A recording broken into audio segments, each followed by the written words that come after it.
The world descends into a war that will shake the very earth and usher in a new era. Marineford is the fourth arc in the Summit War saga, and this is what One Piece has been building up to for hundreds upon hundreds of episodes, and I was so ready to see the absolute chaos play out. Welcome to my One Piece watch-along series, where I offer my first impressions of, and reaction to, the One Piece anime as I go through and watch it for the first time. This week, I'm finally covering the war at Marineford, and if you want to see my opinions on the arcs leading up to this one, you can click the playlist on your screen now or in the description. I have a feeling this is going to be a long video because I have a lot of thoughts, so let's get right into it. At the top, I am still struggling to work through my opinions on this arc. It was very up and down. There were some things that I loved, and some things that didn't quite work or fell flat for me. By the nature of what this story set out to do, I think it's only natural that not everything was a home run, but let's start from the very beginning. And I'm talking the very, very beginning, because we get smacked with some insane reveals at the top of this arc. This is your last chance to avoid massive spoilers for the series. Leave now. For the rest of you, okay, so what the hell? Ace is Gold Roger's son? This totally threw me for a loop, and I guess I have to correct my statements in my Impel Down video. I said, pretty confidently, that Ace and Luffy were both Dragon's kids, but hey, I guess I'm a big-time dum-dum, because looking back on that specific scene with Garp and Ace, that is not outright said, and I've officially been duped. I really did not expect that. I thought with the reveal of Dragon as Luffy's dad, we had successfully sailed past the waters where a son of Gold Rogers would be a prominent player, but that tricky Oda decided to play this one real close to the chest, and I respect it. If you watched my previous videos, you'll know I was very worried at the prospect of Luffy being Roger's son, since I think that would take away from his character a bit, but I think it works well with Ace. I'm going to talk about all the Ace background now, even though it's revealed in drips through the arc, because I think it's the emotional backbone of everything that unfolds between him, Luffy, and Garp. We already knew that Garp had some kind of personal rivalry with Gold Roger, having gone toe-to-toe against him many times in the past, and also, we know that Garp is generally a good man, so seeing Roger request that Garp protect his child was really intriguing. There is a respect between the two men that is apparent, and I hope we see more of Garp's history to flesh out what that relationship was like. On the other hand, the world government and the Navy are the coldest motherfuckers in the world. They suspect Roger may have had a child and go full Baratheon, trying to wipe out Roger's bloodline by interrogating pregnant women, and I'm fairly certain they killed a bunch of babies. Ace's mother is able to hold out the pregnancy by some insane One Piece logic, so that Ace is born way later and escapes suspicion, but she dies in childbirth, and Garp takes Ace under his care to protect an innocent child from the wrath of the government. Garp takes him to live with the mysterious Dadan, and eventually Luffy joins them. Ace knows who his father is, and grows up resentful of the man due to the terrible things people have to say about him, which makes Ace a bit of a little shit. Also, apparently Luffy knew that Ace's dad was Roger this whole time, which is completely insane he never mentioned it, and everyone's surprised looks are entirely justified. Anyway, we see a flashback of Ace telling a young Luffy that they have to live without leaving any regrets, freer than anyone else, and I thought that line was really interesting, as it ties back into what Luffy's definition of being king of the pirates means. It seems like maybe Ace had a hand in instilling that notion into Luffy. Finally, in another flashback, we see Sengoku learning about Ace for the first time, and he questions where Ace is from after seeing his middle initial is D. What the fuck does the D mean? Regardless, so everything kinda clicked into place for me with this reveal. The Navy isn't trying to mess with Dragon and the Revolution by killing Ace, they are instead trying to execute the son of the King of the Pirates to prevent him from becoming the new king, which is what Sengoku claims Whitebeard's goal was. Now, let's get to the actual war. The early episodes of this arc are really just placing all the chess pieces on the board. We see every single Navy official we've ever met, all organized at Marineford, from this weird-ass swordsman to Kobe, the admirals, this dunce-ass trio, and Smoker. Oh, glory be to Eneru, Smoker is back in the action. The defenses are tight, as Ace is settled onto the execution block, posed for a similar fate as his father. That's when the Whitebeard pirates show up and all hell breaks loose. The pirates emerge from the sea, a callback to the coding we are told about at Saobody, and then Whitebeard wastes no time showing off his Quake powers by causing seismic activity that brings massive tsunamis to close in on Marineford. I thought the artistic depiction of Whitebeard's powers were really awe-inspiring and befitting his reputation. It looks as though he literally cracks reality with his abilities. Aokiji freezes the incoming tsunamis, and then the fight gets going. Since this arc is heavily focused on fights, there's no way in hell I can discuss all the individual battles, nor do I want to, so if I skip something, it's just for the sake of time. My words cannot convey the thrill of animated pirate fantasy action, so I won't bother when I don't have to. I will say though, that the initial power displays we get at the start of this war really serve to frame this as a battle of the best in the world. Marco, Whitebeard's 1st Division commander, is a literal phoenix person. He ate a zone-type magical beast devil fruit and is able to go toe-to-toe with Kizaru. The 3rd Admiral, who we are meeting for the first time, Alkenu, has some insane magma powers, Hancock's abilities in combat are utterly intense, Kuma remains stupid strong, and all the fighting just quickly gets out of hand. With all this beyond the imagination action going on, I appreciated that Kobe was used to ground the situation and serve almost as a stand-in for the viewer. I actually really enjoy how Kobe is utilized for this whole arc, but I'll get into specifics on that later. In this early section though, he is rightfully freaking out at the displays of power, and also because it's his first real experience in violent war, so he's naturally having a nervous breakdown over it all. In fact, he goes to desert the conflict, but sees Admiral Aokenu magmatize another deserter, and that's the only reason Kobe stays. He is not enjoying being on the ground during this violence, and I do not blame him at all, because oh, there's a massive giant beast here now. Little Oars Jr. Now this is fucking nuts. I gotta say, wasn't expecting to see a descendant of Oars, so this was a clever surprise. Little Oars Jr.'s entrance into the fight seemed like it was going to be a huge upset at first. He's mowing down Navy troops on his way to rescue Ace, and he's doing so in a rather violent way. In fact, he seems too violent for Whitebeard's liking. Yet, Little Oars Jr. is really just cannon fodder to show how impressive the warlords are, particularly Don Quixote do Flamingo, who easily severs Oars' leg and sends him toppling over. That was the first real taste of the absolute thrashing Oars takes. My god, does he get his ass beaten bloody. All that is where Oars Jr. worked for me, but what comes next with him really started to lose me and almost became laughably melodramatic. I also think he's emblematic of an overall problem that this arc suffers from. I don't care about him. Since this arc is filled to the brim with mostly characters we barely know or we are just being introduced to, it constantly suffers from a lack of audience investment. There are really only 3 main players that the audience has any connection to during this entire massive battle: Luffy, Ace, and Garp, and we really don't know much about the latter 2 either. Hell, we just learned like the most important thing about Ace at the start of this arc. Yes, there are other characters like Smoker, Mihawk, and Kuma that have accumulated interest through the series, but interest and investment are much different things. Honestly, after Luffy, I'm probably the most invested in Crocodile, Kobe, and Buggy, who are barely involved in the plot. So, when Little Oars Jr. is given a melodramatic defeat, struggling to reach his friend Ace, I really couldn't bring myself to care, especially when the backstory of their friendship we are shown repeatedly is just that Oars likes the hat Ace made for him. Oars is probably the pinnacle of this lack of investment issue, since he was introduced maybe 2 episodes before he goes down, but it remains a lingering problem on both sides of this conflict. As the battle rages on, there are 2 character moments that I'd like to discuss before we move onto the next stage of this war. Doflamingo really gets some time to shine in this arc. He is clearly getting hyped up since he really is the only warlord the crew hasn't come face to face with at this point,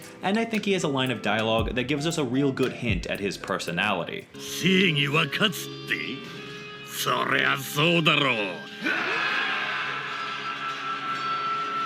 勝者だけが正義だ。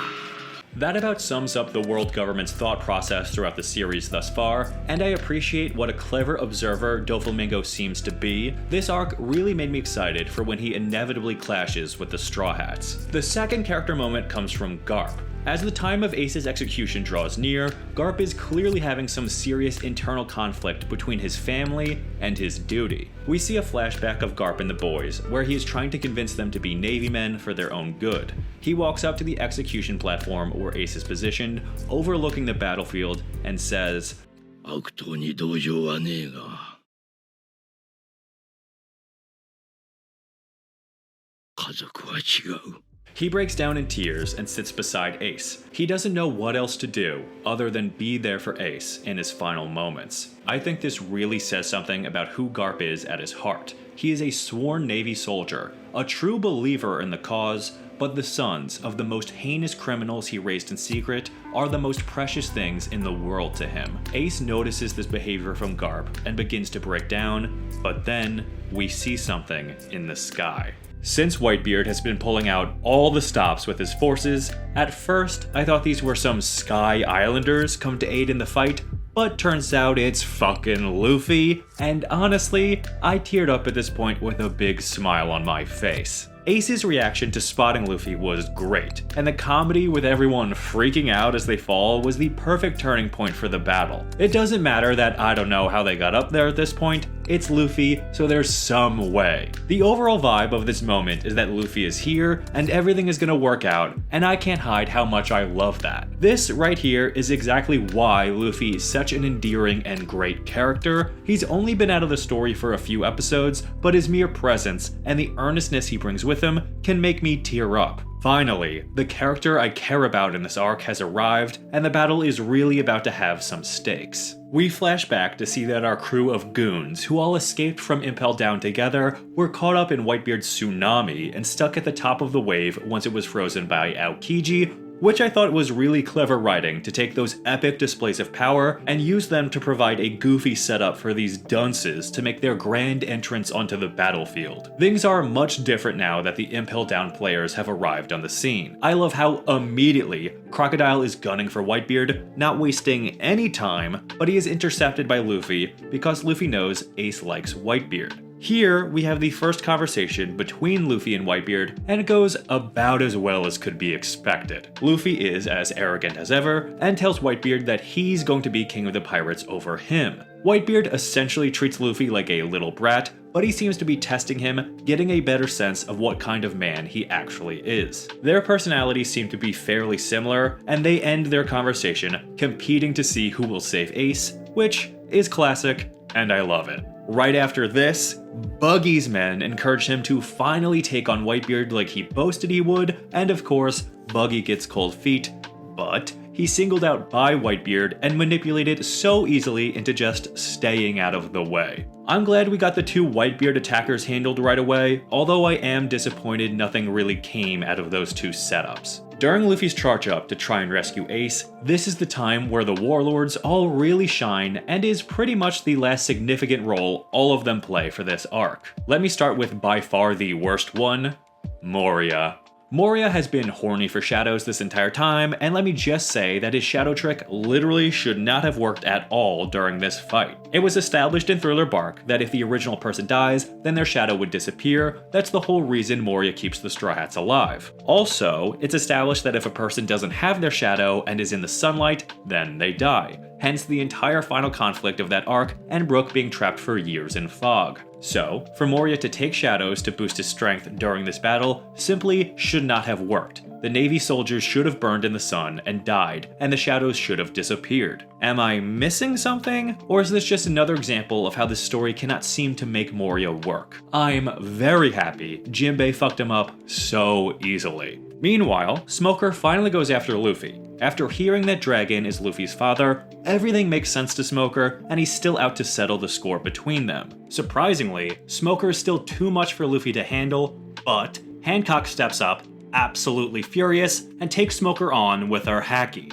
In the background, Ivan has confronted Kuma, who he claims to have known for a long time, and is very confused as to why Kuma is attacking him, so once again, I'll shout to the heavens, what is Kuma's deal? But Doflamingo reveals to Ivan that Kuma is actually dead. He isn't responding because he is now entirely a machine controlled by the world government. Was he killed after Saobody and replaced with a pacifista? I did think it was strange he didn't take any punishment for his actions there, but I guess he sacrificed himself knowing this was a possibility. And finally, after Luffy escaped Smoker, he comes face to face with Hawkeye Mihawk, a matchup I never expected, and goddamn does he show off what he can do. Luffy is no match for Mihawk, but luckily he is saved by some Rose swordsman from the Whitebeards and continues his push forward to free Ace. Mihawk does make a notable observation of Luffy though. He says that Luffy has the most formidable ability on the sea. He is able to rally those around him to his side.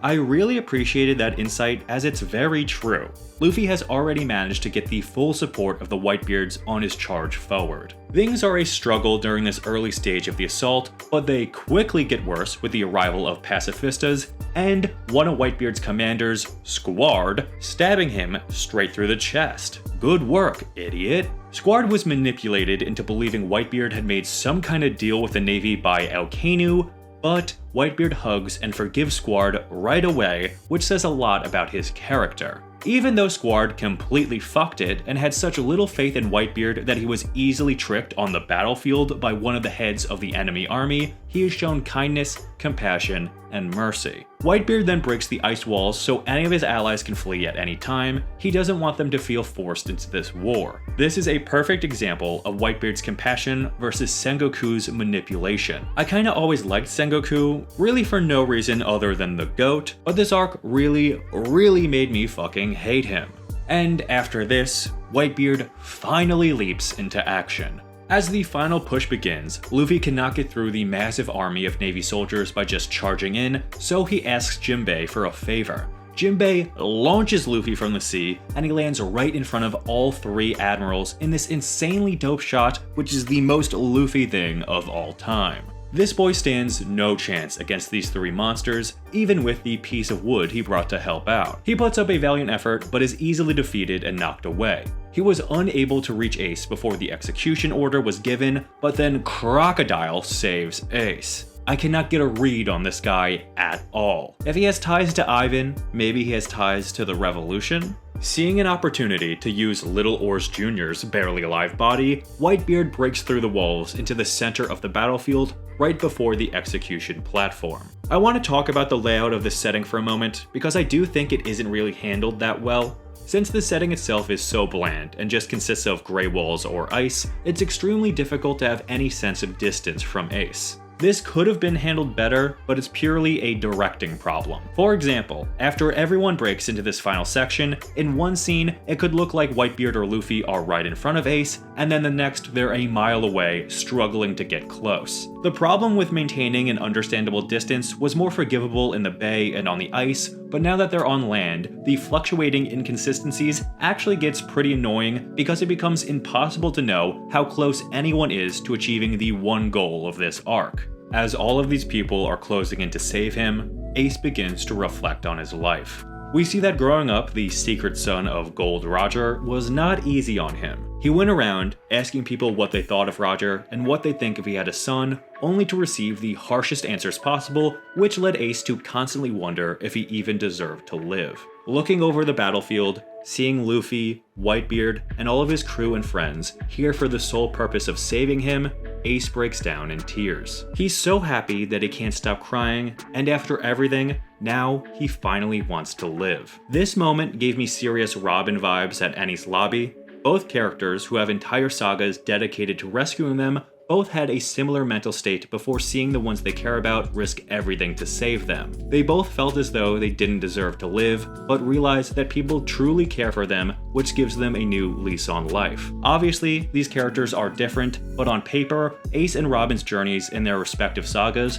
aren't very dissimilar. Things continue to get even worse the closer the pirates get to Ace. Whitebeard is just taking the brunt of the entire Navy attack like an absolute monster, while Luffy is trying to recover from the injuries he sustained from the admirals. Luffy requests that Ivan use the adrenaline hormone on him one more time so that he has the energy to keep fighting regardless of his injuries, and Ivan agrees. Supercharged, Luffy plows through the Navy, rushing to Ace, but Kobe finally steps up to battle. Again, I really liked this moment from Kobe. Not that he has been being a weenie this whole arc, because any normal person would certainly be acting like him, but he's just been entirely uninvolved in the action. So, for him to push himself to challenge Luffy, knowing he doesn't stand a chance, was a really nice moment for him. Luffy also doesn't show Kobe any mercy, nor does he stay to anime monologue. He clearly respected Kobe on the battlefield enough to fight him, but also treated him as an enemy warrior he needed to rush past to get to his real goal.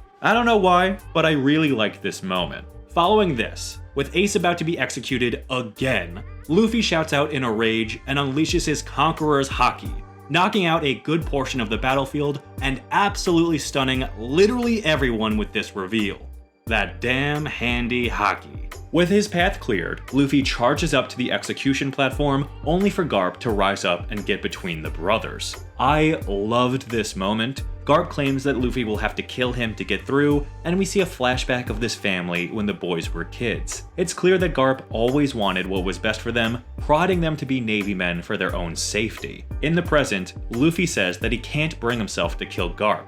Garp charges at Luffy, declaring that he will have to, before realizing himself that he can't hurt Luffy and be the cause of Ace's death. Garp throws the fight before it even begins, taking a hit from Luffy and clearing the path to Ace once again. This arc really solidified Garp as one of my favorite characters in this series. It's interesting watching his two senses of duty collide as he wavers back and forth. On the platform, Sengoku, who has just been standing around doing nothing this whole time, finally decides to get involved. He can turn into a giant Buddha man, I guess, and attempts to stop Luffy from freeing Ace, but Mr. 3 finally saves the day. This wax weirdo has been undercover as an executioner for like 10 episodes, and we finally get a payoff where he makes the key to Ace's chains out of his wax. This was a great moment for him. He's the low-key hero of this arc, with a plan that played to every strength of his character. We also get a nice callback to Mr. 2, with Mr. 3 saying he did all this because he was inspired by Bon Clay's final words to Luffy, which is one example of inherited will that this arc plays with a lot, and I will come back to. But Ace is finally free. When Ace busts out and the fire surrounds him, I was as giddy as a schoolgirl. I think it was so cool to finally be able to watch Ace and Luffy fight together. This was very cathartic and long overdue. Now, it's time for everyone to retreat. Whitebeard is going to hold the line and let his family get away. He tells everyone that there's no place for him in this new era, and we see some glimpses of his past. Even as a young man, he had no desire for treasure, but something more. He challenges the Navy one last time, getting ready to take all of Marineford down with him. God damn, I love this old man's last stand. Although, things quickly go downhill. Alkenu, being the frustrating sack of hot shit that he is, starts to mess with everyone's heads. He verbally rips Whitebeard to shreds, calling him a pathetic loser who couldn't become king of the pirates, and other kind things such as that. Honestly, I kind of agreed with a lot of his points to some extent. Like, what he was saying wasn't wrong, and that's another problem I have with this arc. I really have no connection to Whitebeard at all, but I'll get to that in the next section because it is redeemed. However, all of this goading is enough to make Ace snap and challenge Alkenu rather than running away like everyone wants him to. He has to defend Whitebeard's honor, and in the process, we find out that, oh, his fire isn't as hot as Alkenu's magma, so he's pretty much fucked. Alkenu goes to kill Luffy, but Ace jumps in the way, getting a hole punched through his chest. God damn it. After all that, this motherfucker is dead? I have to be honest, this entire death sequence didn't do it for me at all. Yes, Ace dies to protect Luffy, and it's a cool visual, and I have to admit the Viver card burning up before Luffy's eyes as Ace dies is a nice touch, but I don't know, this just felt like a big nothing to me. Once the dumb magma is hotter than fire reveal happened, I knew Ace was toast. I had a feeling this whole arc that he was a goner, and that's not a problem, but I just wasn't satisfied with this death.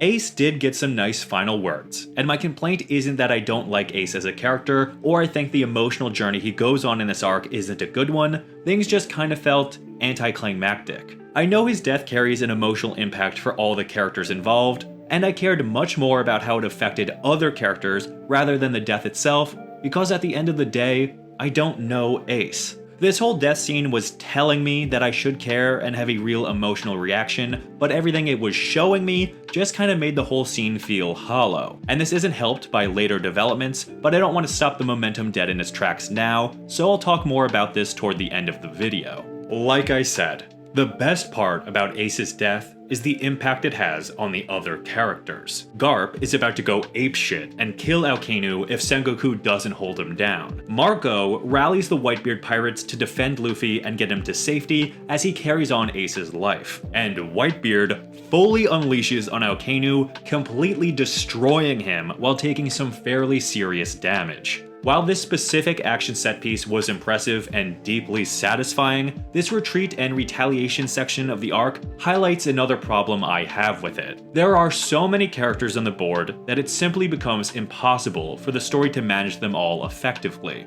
For example, where have all the warlords been for the last 10 or so episodes? None have been defeated, they just can't possibly fit into the story without attracting attention away from the main narrative being told. Where are the other admirals? Kizaru shows up to mess with Whitebeard once in a while, but where is Aokiji? For guys so powerful, they seem to be absent a lot of the time. After Whitebeard breaks apart Marineford, all the pirates are on one side of the plaza except for Whitebeard, so you can't say, oh, they're fighting somewhere off screen, because it's clear they aren't. So I guess they're all just watching everything happen and waiting for their chance to tag in. I really can't blame Oda for this, because this kind of massive battle set piece is something I'm sure fans were clamoring for, and he was excited to write. But at some points, it's clear to me that he bit off more than he could chew and just hoped the audience wouldn't mind. And now we enter the best part of this arc, what it feels like this entire saga has been building toward, the reveal of Blackbeard and his plan which will change the world forever. So remember when we saw Blackbeard invade Impel Down for some reason?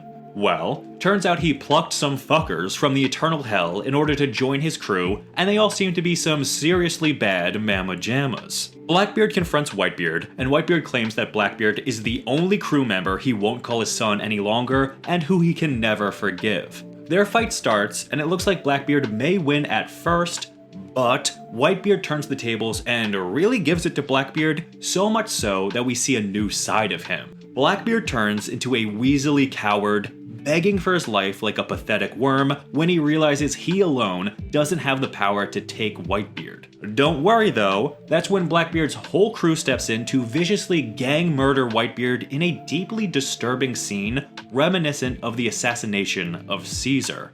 Now, holy shit. The last 10 or so minutes of the episode where Whitebeard dies are incredible. As I said earlier, I was kinda worried Whitebeard wasn't gonna be a character I really loved. I did like him, but I didn't love him until these final moments. I had been told to love him rather than shown a reason why I should love him, and then he gets one of the most perfect send-offs the series has ever done. First, he starts off by expounding upon some information on the mysterious Will of D by saying that Blackbeard isn't the one that Roger is waiting for. The narrative implies that in fact it is Luffy who inherited the Will of D from Ace. I thought this was a great personification of the passing of that will from Roger to Ace and now to Luffy, who isn't related to Roger by blood, but still has inherited that will. And finally, in one glorious shout and a final act of defiance against the world government, Whitebeard confirms to the whole world that the One Piece is real. Thank you, fuck yeah! He's convinced the person who finds the One Piece will change the world. This was so sick. Then, after all the damage he took in this battle, we reflect on this man's desire to accumulate a family and the success and contentment he found in that. And then, the great pirate Whitebeard finally passes on. He dies, still standing on his own 2 feet. The narrator lists the sheer volume of attacks he took during this war, and then shows that after his entire life as a pirate, he has no scars on his back at all. So badass! But things aren't over yet. Blackbeard is still scheming, and we finally get an idea of what exactly his plan is. So Blackbeard covers Whitebeard's body in a tarp and does God knows what under it, and then comes out dual-wielding devil fruit powers. I thought the day would never come, but I guess his ability somehow allows him to do that, but there must be some catch because why hide it? I'm sure that will be answered in only a short 300 episodes. Marco says that it's because of Blackbeard's body structure. I'm assuming he didn't mean just because he's a big fat guy, so we'll see. With both of these powers, Blackbeard begins to bring Marineford down and starts to battle Sengoku. Meanwhile, Jinbei is booking it, heading toward the sea with Luffy in his arms, but Aokinu emerges from his defeat and chases Luffy down. This time, Jinbei gets a hole punched through him, goddamn, and so this is how Luffy gets his scar. I couldn't avoid seeing that scar spoiler in One Piece images online, but this is not how I expected it to happen. So I guess Aokinu really is the new mortal enemy now, huh? Killed Luffy's brother, leaves a big scar on his chest, is a massive Those are the 3 check marks, baby! Once again, Crocodile steps into the mix in order to save Luffy from Aokinu, while the rest of the Whitebeard commanders challenge that magma fuck in order to protect Ace's little brother. If you thought things couldn't get more out of control though, Trafalgar Law arrives on a submarine in order to save Luffy and treat him because, oh, he's a doctor. I was definitely not expecting to see him again so soon, but this confirms that of all the rookies we met at Saobody, he is one of, if not the, most important one. Things aren't so easy though, because Kizaru has targeted Law. But, just as he's about to attack, a shout is heard. With all hell broken loose yet again, we are placed into Kobe's point of view for a good portion of this final section. He begins to see the cruelty of the government's absolute authority and weaponization of justice in action. He watches fleeing pirates slaughtered and continuous bloodshed even after the outcome of the battle has been decided. In a stunning turn of events, Kobe shouts for the violence to come to an end. He pleads to stop the senseless killing, begging for the lives of those on both sides so they can return to their loved ones and treat the wounded. Aokinu, being a flaming hot goes to execute Kobe, who is rescued by Shanks. Shanks! Before moving on to the end of this arc, I just want to say that I officially love Kobe now. All you people who have been with me from the very beginning of my One Piece journey, those of you who told me Kobe gets better, thank you for being patient with me. I really like how Oda uses Kobe as both a stand-in for the audience and also a conscience for the next generation of Navy soldiers. I'm sure after this display, Kobe will have a lot more interaction with some of the Navy, maybe even Papa Smoker? A boy can dream. So, Shanks. The sheer respect everyone on this battlefield has for him is palpable. He pretty much shows up, puts his foot down, and stops the war. There isn't anyone on either side that doesn't listen to him. Sengoku in particular really seems to respect Shanks, which is interesting. I'm sure there's a story there. Anyway, Shanks negotiates the return of Whitebeard and Ace's bodies for proper burials, and then both sides go their own ways. The War of the Best is over. Ace and Whitebeard are dead, and Luffy has been severely injured. He escapes the best efforts of the admirals on Law's submarine, while Law begins to operate on him. Something tells me he's not going to be very pleased when he wakes up. And that was the Marineford arc. In general, I really liked it. It was simultaneously epic and sad. But before I close out, I would like to expand on some of my thoughts on the bigger developments in this arc. Let's start with the biggest one, the death of Ace. Like I said, I feel as though it wasn't a very satisfactory way to go out, but it wasn't awful. Maybe I just need to stew on it a bit more and mull it over, but my first impression is that of disappointment. After this arc, it seems clear that Oda always planned for Ace to die, so this was a long time coming, and the action that causes Ace's death is diminished only a few episodes later when the exact same thing happens to Jinbei, but he lives. Obviously, Jinbei surviving is explained as luck, but hear me out on this. Jinbei takes a hit through the chest, just like Ace, and for the same reason as Ace, in order to protect Luffy, and not only does Jinbei survive that punch, but that punch through Jinbei is what gives Luffy the scar on his chest. At least the punch that went through Ace should have been the one to scar Luffy. Then, every time you'd see that scar, you'd think of Ace's sacrifice. In a way, you still can. Jinbei saving Luffy is an extension of Ace's will, but I mean, why undersell Ace's death with an immediate repeat that creates a permanent symbol? Give Ace the big, impactful, visually lingering send-off. That's a problem with Ace's death in the context of this arc. While I'm told it's impactful, I don't feel that impact, and the story itself doesn't help matters by surrounding that death with doofy Luffy faces and immediate repeats with more visually permanent consequences. The pacing also felt poorly done. Ace was free for such a short time before dying, he really didn't have any opportunity to do much while free, and it also wasn't so soon after being freed to be shocking. It almost felt too predictable, but I don't know. I'm sure I'm gonna get roasted no matter what my reasoning is. I didn't hate the death, and despite everything I just said, I think it works. I just wanted it to really hit me, but unfortunately, it didn't.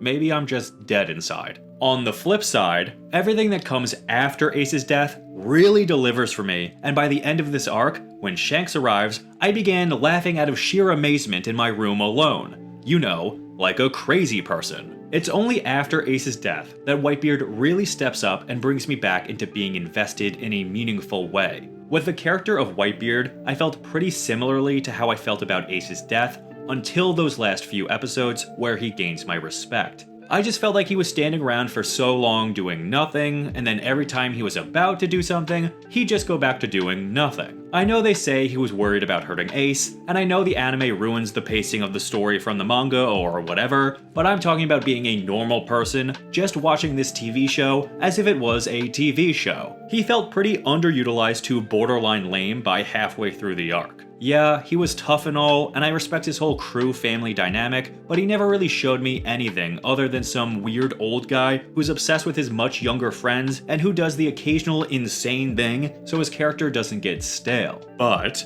after Ace is freed, and especially after Ace dies, he really steals the whole arc, and goddamn do I respect him. I imagine this arc is probably better on a rewatch, but I can't deny the first time through, for the first 90% of this arc, I wasn't too happy with Whitebeard's involvement, but that final 10% was so good.